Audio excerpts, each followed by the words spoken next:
નમસ્કાર, હું છું આપણી સાથે કિશન તિવારી. આપ જોઈ રહ્યા છો ઇન્ડિયા ન્યૂઝ ગુજરાતનો ખાસ કાર્યક્રમમાં આપણો દેશ. સમાચારોની શરૂઆત કરી આપણે રાજસ્થાન જયપુરથી. તો કેન્દ્રીય ગૃહ અને સહકાર મંત્રી અમિત શાહ ગુરુવારે જયપુરની મુલાકાતે પહોંચ્યા હતા અને જ્યાં તેમણે રાજસ્થાન પોલીસના 100 નવા વાહનોને લીલી ઝંડી આપી હતી. અને આ પછી અમિત શાહે સહકારી ઉત્પાદનોના પ્રદર્શનની મુલાકાત લીધી હતી. આ પછી તેઓ સ્થળ પર પહોંચ્યા હતા અને જ્યાં મુખ્યમંત્રી ભજનલાલ શર્માએ પરંપરાગત રાજસ્થાની શૈલીમાં પાઘડી પહેરાવી અને અમિત શાહનું સ્વાગત કર્યું હતું. અને મુખ્યમંત્રીએ શાહને સાંગાનેરી પ્રિન્ટની પાઘડી પણ પહેરાવી હતી. આ પ્રસંગે તેમણે સહકારી નોકરી મેળવનાર પસંદગીના ઉમેદવારોને નિમણૂક પત્રોનું વિતરણ કર્યું હતું. અને આ સાથે જ ગોપાલ ક્રેડિટ કાર્ડ યોજના હેઠળ 1400 ગોપાલકોને 12 કરોડ રૂપિયાની લોનનું વિતરણ કરવામાં આવ્યું હતું. અને આ સાથે જ જણાવી દઈએ કે શાહે વર્ચ્યુઅલી 500 મેટ્રિક ટન ક્ષમતાવાળા 24 અનાજના ગોડાઉન અને 64 બાજરી કેન્દ્રોનું ઉદ્ઘાટન કર્યું હતું. અને કાર્યક્રમ દરમિયાન સ્ટેજની સજાવટ અને બેઠક વ્યવસ્થા પણ રાજકીય સંકેતો આપે છે કે અમિત શાહની ડાબી બાજુ ભૂતપૂર્વ મુખ્યમંત્રી વસુંધરા રાજે અને જમણી બાજુ મુખ્યમંત્રી ભજનલાલ શર્માને સ્થાન આપવામાં આવ્યું હતું. અને આ ઉપરાંત નાયબ મુખ્યમંત્રી દિયા કુમારી, પ્રેમચંદ્ર બેરવા, પ્રદેશ ભાજપ પ્રમુખ મદન રાઠોડ, કેન્દ્રીય મંત્રી ગજેન્દ્રસિંહ શેખાવત, સહકાર મંત્રી ગૌતમ કુમાર ડાગ, પશુપાલન અને ડેરી મંત્રી જોરારામ કુમાવત અને મુખ્ય સચિવ સુધાંશ પંત પણ મંચ પર હાજર રહ્યા હતા. અને અમે તમને કાર્યક્રમની 5 અલગ અલગ તસવીરો બતાવી રહ્યા છીએ. હાલમાં આપ જોઈ શકો છો તમારા ટેલિવિઝન સ્ક્રીન પર જે 5 અલગ અલગ તસવીરો છે, જેમાં હાલમાં જણાવી દઈએ સૌથી પહેલા લોકાર્પણની તસવીર જોવા મળી રહી છે. બીજી જે છે તે બીજી તસવીર રાજસ્થાનને જે હમણાં હાલમાં જે અમિત શાહે જે ભેટ આપી છે તેની તસવીર છે. સીએમએ જે ત્યાંના ભજનલાલ શર્માએ અમિત શાહનું સ્વાગત કર્યું છે તેની તસવીર છે. લોકોને અભિવાદન કરવામાં આવ્યું હતું, સંબોધન કરવામાં આવ્યું હતું તેની છે. અને જે લાસ્ટ તસવીર આપ જોઈ રહ્યા છો તમારા ટેલિવિઝન સ્ક્રીન પર, તે અમિત શાહ તરફથી જે રાજસ્થાન સરકાર જે રાજસ્થાનને ભેટ આપવામાં આવી છે, રાજસ્થાન પોલીસને 100 નવી ગાડીઓ જે છે તે ભેટ આપવામાં આવી છે, તેને લીલી ઝંડી બતાવી રહ્યા છે. તો આ 5 અલગ અલગ તસવીરો છે રાજસ્થાનના જયપુરથી, જ્યાં જે મહત્વના તસવીરો છે. તો હવે સમાચારોમાં આપણે આ તરફ આગળ વાત કરીએ રાજસ્થાન જયપુરની. તો સીએમ ભજનલાલ શર્માએ પણ કાર્યક્રમને સંબોધિત કર્યો છે. અને ત્યારે સીએમ ભજનલાલ શર્માએ અમિત શાહને દેશના આધુનિક રાજકારણના ચાણક્ય ગણાવીને પોતાના સંબોધનની શરૂઆત કરી હતી. તેમણે કહ્યું કે શાહે સહકાર દ્વારા દેશમાં નવી ક્રાંતિ લાવવાનું કામ કર્યું છે. ત્યારે શાહે ઘણા દાયકાઓ પહેલા અનુભવ્યું હતું કે સહકાર લોકોના જીવનમાં અને દેશની અર્થવ્યવસ્થામાં કેટલું યોગદાન આપી શકે છે. અમારી સરકાર સહકારના મહત્વને ખૂબ જ સારી રીતે સમજે છે. ખેડૂતોને વાજબી ભાવ મેળવવાથી લઈને મહિલાઓ અને નાના ઉદ્યોગ સાહસિકોને સશક્તિકરણ અને તેમના વિકાસને સુનિશ્ચિત કરવા સુધી સહકાર મોટી ભૂમિકા ભજવે છે. ત્યારે કાર્યક્રમમાં મુખ્યમંત્રી ભજનલાલ શર્માએ કહ્યું હતું કે રાજ્યમાં અત્યાર સુધીમાં 5000થી વધુ યુવાનોને સરકારી નોકરીઓ આપવામાં આવી છે, જ્યારે 28,000 પદો માટે ભરતીની પ્રક્રિયા ટૂંક સમયમાં શરૂ થવા જઈ રહી છે. અને તેમણે કહ્યું કે સરકારનું લક્ષ્ય 4 લાખ યુવાનોને રોજગારી પૂરી પાડવાનું છે. ये हमारा सौभाग्य है कि आज हमें केंद्रीय गृह मंत्री एवं सहकारिता मंत्री तथा आधुनिक भारत के चाणक्य मान्य अमित शाह जी जैसे व्यक्तित्व का मार्गदर्शन मिल रहा है, जिनके स्वयं नेतृत्व में गृह एवं सहकारिता मंत्रालय अभूतपूर्व काम कर रहा है. सहकारिता के क्षेत्र में आपने जो किया है उसकी कोई तुलना नहीं है. आपकी दूरदर्शिता बेमिसाल है. सहकारिता लोगों के जीवन में और देश की अर्थव्यवस्था में कितना बड़ा योगदान दे सकती है, इसे आपने कई दशक पहले भांप लिया था. आपने अहमदाबाद जिला सहकारी बैंक का सबसे युवा अध्यक्ष बनने और इसे 1 साल के भीतर करोड़ों रुपए के घाटे से उबार कर लाभ में लाने का श्रेय आपको जाता है. आपके इस कौशल एवं अनुभव को देखते हुए आपको वर्ष 2001 में भाजपा के राष्ट्रीय सहकारिता प्रकोष्ठ का संयोजक नियुक्त किया था. माननीय प्रधानमंत्री नरेंद्र मोदी जी के नेतृत्व में देश में सर्वजन हिताय के संकल्प के साथ विकसित भारत की दिशा में तेजी से आगे बढ़ रहा है. माननीय मोदी जी का कहना है कि देश में 4 जातियां हैं, महिला, युवा, गरीब और किसान। अगर इनका उत्थान होगा तो निश्चित रूप से हमारे देश का उत्थान होगा। देश के यशस्वी प्रधानमंत्री जी एवं माननीय गृह एवं सहकारिता मंत्री जी के मार्गदर्शन में राजस्थान की डबल इंजन की सरकार इन चारों वर्णों के कल्याण के लिए काम कर रही है। माननीय प्रधानमंत्री नरेंद्र मोदी जी के नेतृत्व में और आपके मार्गदर्शन में हमने 5 साल में 4 लाख नौकरियां सहित 10 लाख रोजगार उपलब्ध कराने का लक्ष्य तय किया है। आपने देखा 75,000 से अधिक सरकारी पदों पर नियुक्तियां दी जा चुकी हैं। आज 8,000 से अधिक नवनियुक्त युवाओं को नियुक्ति पत्र दिए गए हैं। आज लगभग 28,000 पदों पर भर्ती के लिए विज्ञापन जारी किया जा रहा है एवं इस प्रकार 2 लाख से अधिक भर्तियां हेतु कार्रवाई आज प्रक्रियाधीन है। हमारी सरकार इस कार्य को पूरी पारदर्शिता और तेजी जारी रखे हुए 4 लाख युवाओं को सरकारी नौकरी देना सुनिश्चित कर रही है। हम महिला उत्थान के लिए काम करते हैं। देश के यशस्वी प्रधानमंत्री नरेंद्र मोदी जी कहते हैं, अगर हमारी बहनों का उत्थान होगा, हमारी माताओं का उत्थान होगा तो हमारे देश का उत्थान होगा। हमारी सरकार आदि आबादी सर्वांगीण विकास की जरूरत को समझते हुए संवेदनशीलता से काम कर रही है। लखपति दीदी योजना में 17 लाख से अधिक महिलाओं को प्रशिक्षित कर 9,25,000 लखपति दीदी बनाई गई हैं। मां बाहुचर योजना में 25,000 गर्भवती महिलाओं को 1,300 से ज्यादा सोनोग्राफी केंद्रों पर निःशुल्क सेवाएं दी जा रही हैं। करीब 33,000 बेटियों को स्कूटी और 10.5 लाख से ज्यादा बेटियों को साइकिल वितरण की गई हैं। लाड़ो प्रोत्साहन योजना के तहत 2,46,000 बालिकाओं को जन्म पर 1.5 लाख रुपए का सेविंग बॉन्ड उपलब्ध कराया जा रहा है। मैं आपसे निवेदन करूं, हमने मजबूत अर्थव्यवस्था के लिए माननीय प्रधानमंत्री जी के विकसित भारत 2047 के विजन के अनुरूप हमने सरकार के पहले कार्यकाल में ही rising Rajasthan global investment summit का आयोजन किया, जिसमें 35 लाख करोड़ रुपए के एमओ किए गए, जिनमें से 3 लाख करोड़ रुपए से अधिक के निवेश प्रस्ताव धरातल पर आ चुके हैं। ये जल्द ही 1 लाख करोड़ रुपए के निवेश धरातल पर आएंगे। प्रदेश की बुनियादी ढांचों को मजबूत बनाने के लिए 2,750 किलोमीटर लंबाई के 9 ग्रीन फील्ड एक्सप्रेस निर्माण कार्रवाई कर दी गई है। તો હવે સમાચારોમાં આ તરફ આપણે આગળ વાત કરીએ વડોદરાની, તો વડોદરા શહેરમાં વીજ કંપની MGVCL દ્વારા લગાવવામાં આવેલા સ્માર્ટ મીટરના કારણે લોકોમાં ભારે અસંતોષ જોવા મળી રહ્યો છે। ત્યારે વાઘોડિયા રોડ વિસ્તારમાં રહીશોએ કંપની સામે ખુલ્લેઆમ વિરોધ કરતા જણાવ્યું હતું કે છેલ્લા 5 મહિના સુધી કોઈ વીજ બિલ મળ્યું ન હતું અને હવે ભારે રકમ સાથે એક સાથે બિલ આપવામાં આવ્યું છે। ત્યારે ભારે રકમના બિલથી લોકોને આર્થિક મુશ્કેલીનો સામનો કરવો પડી રહ્યો છે। ત્યારે કેટલાક ગ્રાહકો 7,000 રૂપિયાની પેન્શન પર જીવિકો ચલાવે છે અને ત્યારે તેમને 20,000 રૂપિયાનું વીજ બિલ આપવામાં આવ્યું છે અને જેના કારણે તેઓ તીવ્ર મૂંઝવણમાં આવી ગયા છે। પરિણામે રહીશોએ MGVCLના ઓફિસ પર પહોંચી અને ઉગ્ર રજૂઆત કરી હતી।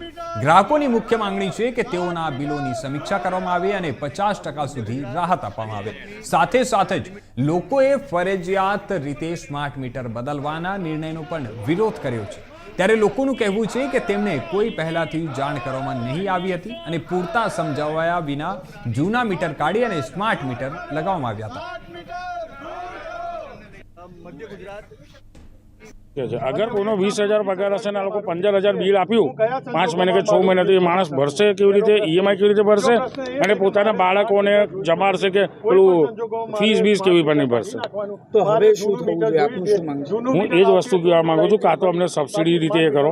આ લોકોની સબસિડી પણ તમને હું જણાવી દઉં, અભણ લોકોને ભણાવતા ને એવી રીતે હમણાં તમે 2 મહિનાના ભરો, પછી 2 મહિના, અરે પણ પેલા બીજા પણ 2 મહિનાના ચડશે ને। એટલે આ જે અભણ લોકો, એક તો આમનું ઇન્ટરવ્યુ કોણ લે છે પહેલી વસ્તુ તો મને ખબર નથી, નોકરી લેતી વખતે કાં તો મેરિટ પર આવતો હશે તો પતી ગયું, દેશનું તો પહેલેથી ખરાબી છે। તો આ લોકોને કઈ એક વસ્તુ ખબર નથી પડતી કે જવાબ સામે કેવી રીતે આપવો। તો હવે આ તરફ આપણે વાત કરીએ વડોદરાના સાવલીની, તો ગત 22 જૂને રાજ્યમાં સ્થાનિક સ્વરાજ્યની ગ્રામ પંચાયતોની ચૂંટણીઓ યોજાઈ હતી અને તેમાં વડોદરા જિલ્લાના સાવલી તાલુકાની 80 ગ્રામ પંચાયત પૈકી 29 ગ્રામ પંચાયતની ચૂંટણી યોજાઈ હતી અને જેના પરિણામ 25 જૂને મતગણતરી બાદ ગ્રામ પંચાયતના સરપંચો અને વોર્ડ સભ્યોને વિજેતા જાહેર કરાયા હતા, જેમાં સાવલી તાલુકાના નાની ભંડોલ ગામના કમલેશભાઈ અરવિંદભાઈ ભટ્ટને સરપંચ પદના વિજેતા જાહેર કરાયા હતા. ત્યારે નાની ભંડોલ ગામના મહિલા હેતલબેન ચૌહાણે સાવલી તાલુકા વિકાસ અધિકારીને વિજેતા સરપંચ કમલેશભાઈ ભટ્ટે ઉમેદવારી નોંધાવતી વખતે માહિતી છુપાવ્યાનો આક્ષેપ કરી અને પુરાવા સાથે તપાસ માટે અરજી કરી હતી, અને જેમાં વિજેતા ઉમેદવારને 2 પત્નીઓ થકી 3 સંતાન હોવાથી 2 થી વધુ સંતાનવાળાને ગેરલાયક ઠેરવવા જણાવ્યું હતું. અને આ બાબતે તાલુકા વિકાસ અધિકારીને સંપર્ક કરતા તેઓએ અરજ જે ફરિયાદ છે તે મળી છે અને બંને પક્ષકારોને નોટિસ પાઠવી આગામી 22 જુલાઈએ સુનાવણી માટે હાજર રહેવા માટે જણાવ્યું છે. શું કરવા આવ્યા?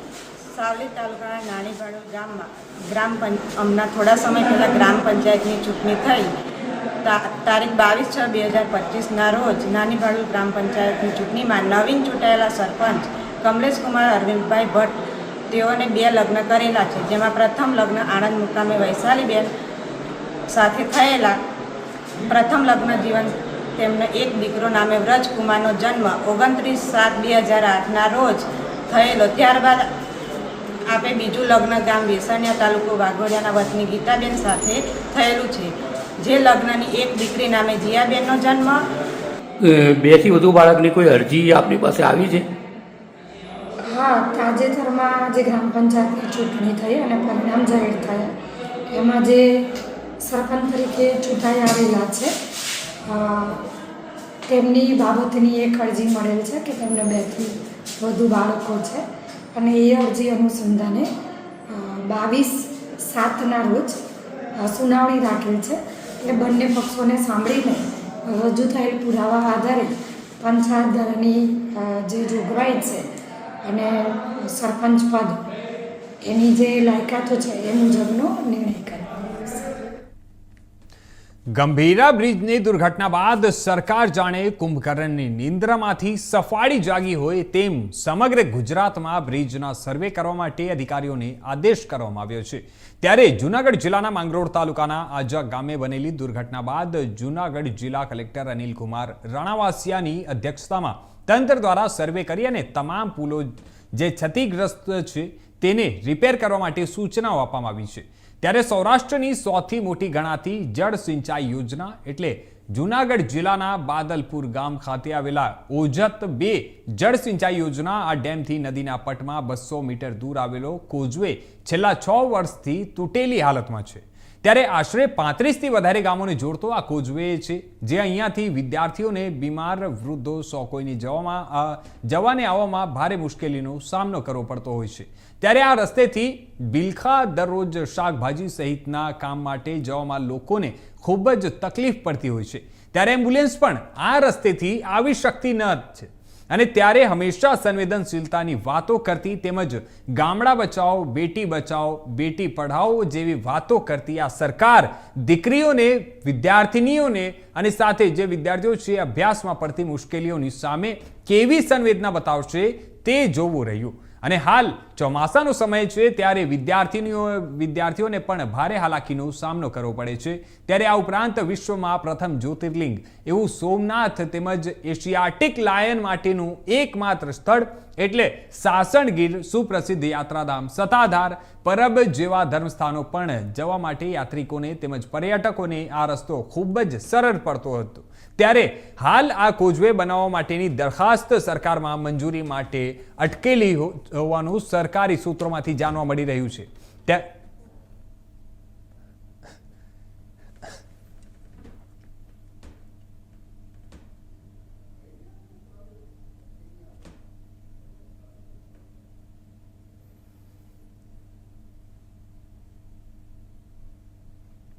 સમાચારોમાં હવે આ તરફ આપણે આગળ વાત કરીએ આણંદની, તો રાહતલાવ ગામ પાસેથી પસાર થતી આણંદ ગોધરા રેલવે લાઇન પર આવેલું 12 નંબરનું ગરનાળું જે રાહતલાવ ગામને કાસોર, ત્રણોલ અને કુંજરાવ ગામોને જોડતો રાજમાર્ગ પર આવેલો છે. ત્યારે આણંદ ગોધરા રેલવે લાઇન નખાય તે પૂર્વેનો આ દાયકાઓ જે જૂનો માર્ગ છે, જે માર્ગ પરથી રાહતલાવ ગામના ખેડૂતો બળદગાડું, ટ્રેક્ટર અને હળ લઈને પોતાના ખેતરોમાં અવર જવર કરતા હતા. પરંતુ તાજેતરમાં રેલવે તંત્ર દ્વારા ગરનાળામાં પાણી ભરાઈ જતું હોવાના બહાના હેઠળ ગરનાળામાં ફેન્સિંગ મારી અને ગરનાળું બંધ કરી દેવામાં આવતા રાહતલાવ ગામના ખેડૂતોનો રસ્તો જે હતો તે બંધ થઈ ગયો છે।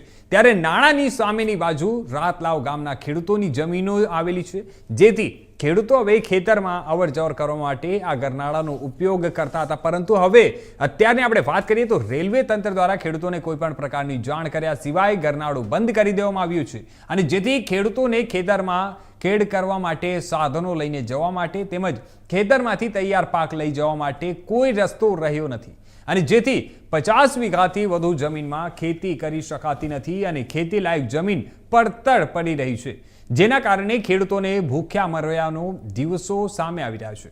ત્યારે ખેડૂતોએ આક્ષેપ કર્યો હતો કે રેલવે તંત્ર દ્વારા ખેડૂતોનો રસ્તો લઈ લેવામાં આવ્યો છે અને ખેડૂતોને વળતર પણ આપવામાં આવ્યું નથી, જેને લઈને ખેડૂતોમાં ઉગ્ર આક્રોશ પ્રવર્તી રહ્યો છે અને ખેડૂતો જે છે તે ખેડૂતો દ્વારા ગરનાળું ખોલવા અથવા નવો રસ્તો બનાવી આપવાની માંગ સાથે આજે કલેક્ટર કચેરી ખાતે સૂત્રોચ્ચાર કરી અને વિરોધ પ્રદર્શન કર્યા હતા અને ત્યારબાદ પ્રાંત કચેરીના નાયબ મામલતદારને આવેદનપત્ર પણ આપ્યું હતું।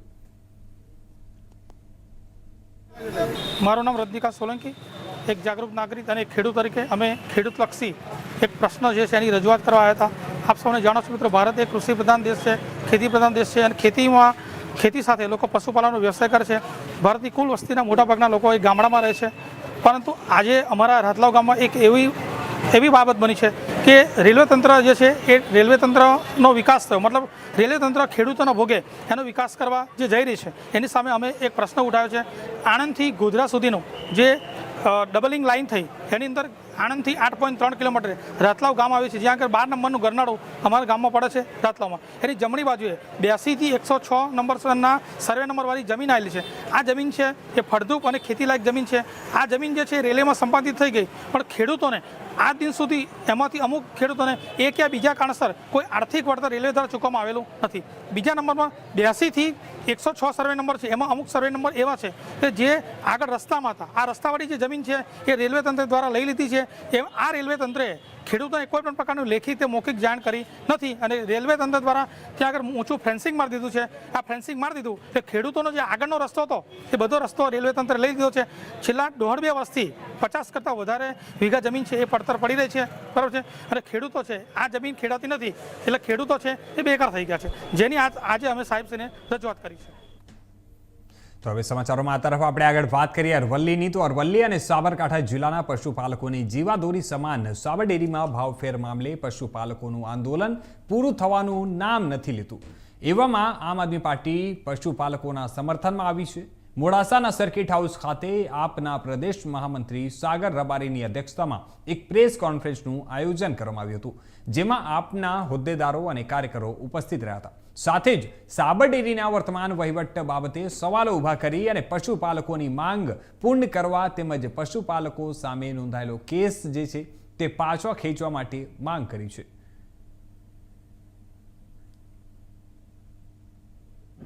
સાગર રબારી, પ્રદેશ મહામંત્રી, આમ આદમી પાર્ટી ગુજરાત। સાબર ડેરીના ભ્રષ્ટાચાર અને ભાવફેરને લઈને પશુપાલકો ખેડૂતોમાં જે અસંતોષ છે અને એમનો વ્યાજબી હિસ્સો માગવા જતા એમના ઉપર જે જુલમ ગુજારવામાં આવ્યો, એને આ મુદ્દા માટે આમ આદમી પાર્ટી ગુજરાત સાબર ડેરીના તમામ ખેડૂતો પશુપાલકોની સાથે મજબૂતાઈથી ઊભી છે। આ સંઘર્ષમાં ખેડૂતો પશુપાલકોની માગણીઓ અત્યંત વ્યાજબી છે। આમ આદમી પાર્ટી પોતે પણ સરકાર પાસે માગણી કરે છે કે ખેડૂતો ઉપર ખોટી રીતે દાખલ કરવામાં આવેલી FIR તાત્કાલિક રદ કરવામાં આવે, એમની માગણી મુજબનો ભાવફેર તાત્કાલિક જાહેર કરવામાં આવે અને એમના ખાતામાં જમા કરવામાં આવે। આખી જે ઘટના ઘટી એની ન્યાયિક સ્વતંત્ર તપાસ કરવામાં આવે। જે ખેડૂત શહીદ થયા છે અને જે લોકોને ઈજાઓ થઈ છે એ તંત્રની જોહુકમીના કારણે થઈ છે, માટે એમને યોગ્ય વળતર ડેરીના બોર્ડ ઓફ ડાયરેક્ટર પાસેથી વસૂલ કરી અને ચૂકવવામાં આવે। ડેરીનો તમામ વહીવટ ઓનલાઈન કરવામાં આવે।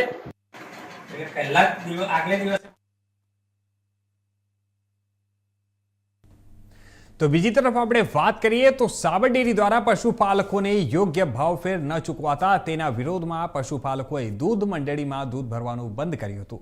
ત્યારે સાબર ડેરી પશુપાલકો પોતાની વાત રજૂ કરવા માટે ગયા હતા અને ત્યારે ડેરીના સંચાલકો દ્વારા પશુપાલકોની વાત ન સંભાળતા પશુપાલકોમાં રોષ ફેલાયો હતો અને એવામાં પશુપાલકો અને પોલીસ વચ્ચે ઘર્ષણ થતા 74 જેટલા પશુપાલકો સામે પોલીસે કાર્યવાહી કરી હતી અને જણાવી દઈએ કે 900 થી 1000 લોકોના ટોળા સામે ગુનો નોંધવામાં આવ્યો હતો અને એવામાં પશુપાલકો જે છે તે સાબર ડેરીના ચેરમેન નનામી કાઢી અને પૂતળા દહન કરી અને વિરોધ પ્રદર્શન કર્યું હતું।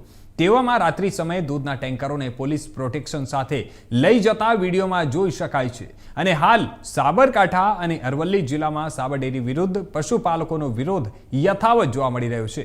ત્યારે મોડાસા તાલુકાના મોટી ઇસરોલ ગામે પશુપાલકોએ ડેરીના ચેરમેનની નનામી કાઢી અને પૂતળાનું દહન કર્યું હતું।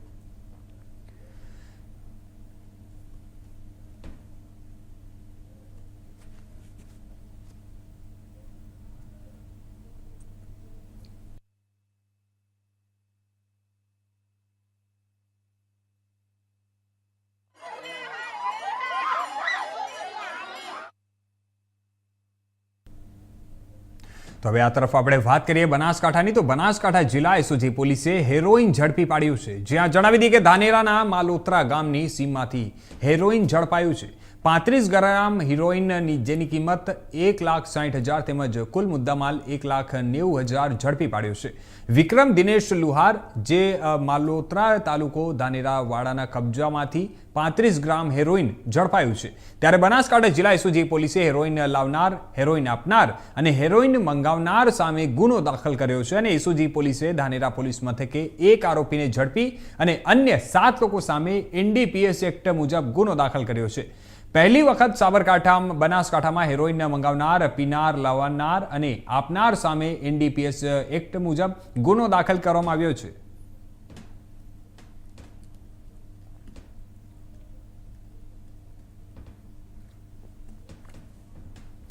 સમાચારોમાં હવે આ તરફ આપણે આગળ વાત કરીએ સિલવાસાની। સિલવાસા જે કેન્દ્રીય સરકારની સ્માર્ટ સિટી યોજનામાં સમાવેશ થાય છે અને સમાવેશ પામેલું શહેર છે। ત્યાંના બાવીસા ફળિયા વિસ્તારમાં લોકો છેલ્લા 4 મહિનાથી જીવલેણ પરિસ્થિતિનો સામનો કરી રહ્યા છે। અહીંની પહેલેથી જ સારી નાળીને તોડી અને નવો પ્રીકાસ્ટ ડ્રેનેજ સિસ્ટમ બાંધવાની કામગીરી શરૂ કરાઈ હતી, પણ હવે તે અધૂરી હાલતમાં છોડી દેવામાં આવી છે અને ત્યારે ફળિયામાં ખુલ્લા ખાડાઓ, ગંદકી અને અંદાજે 15 ઇંચ લાંબા લોખંડના સરિયા રસ્તા પર ખૂણાયેલા છે। 2 દિવસ પહેલા સ્થાનિક રહીશ ગુંજાબેન નીલગીરીના સસરા આવી જ અને એક નાલીમાં પડી ગયા હતા અને તેમને ઈજાઓ પહોંચી હતી।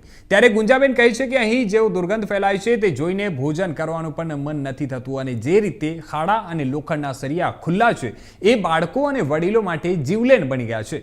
ત્યારે બાવીસા ફળિયા જે 2 વોર્ડ હેઠળ આવે છે અને એમાં 100 થી વધુ વસ્તી આ વિસ્તારમાં રહે છે અને તેમ છતાં પણ તંત્રે હજુ સુધી લાચારી દાખવી છે અને સિલવાસા નગરપાલિકાના પ્રમુખે સ્થળની મુલાકાત લઈ અને ઠેકેદારને કડક સૂચનાઓ આપી હતી, પણ એવું લાગતું નથી કે ઠેકેદાર પર કોઈ અસર થઈ છે।